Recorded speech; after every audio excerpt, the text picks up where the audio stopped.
the most out of touch thing you heard from rich people? 1. A coworker asked me what bank I used for my safe deposit box. I said I didn't have a safe deposit box.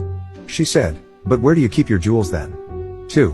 While working for a valet parking service in the Santa Barbara area years ago, a woman hired us for a jewelry showing she was having at her giant house in Montecito, and while we were waiting for guests to arrive, my boss informed me that when the guests get in their cars to leave, that I needed to be sure to close their car doors or else they would just drive off with their doors open, as they're so used to people closing their car doors for them. 3.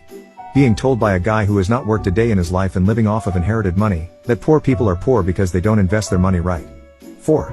I needed a bicycle to get to a new job. Found someone online selling a really nice bike for cheap, so got in touch. Took 2 trains to their house to buy the bike, and when I got there it was a mansion.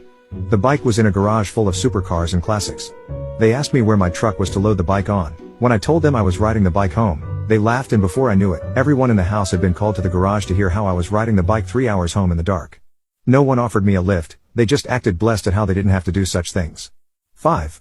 When they tell me I should just take off and go somewhere for a week. Even if I made the money, I'd be eating the time itself from the no PTO I get. 6. During the pandemic, senior management held company-wide calls about mental health and well-being. One piece of advice always stuck with me. They suggest to stop the tedium of working in the same space, to move your desk to another room in your house. I had a choice between facing different walls. 7. My boss at the time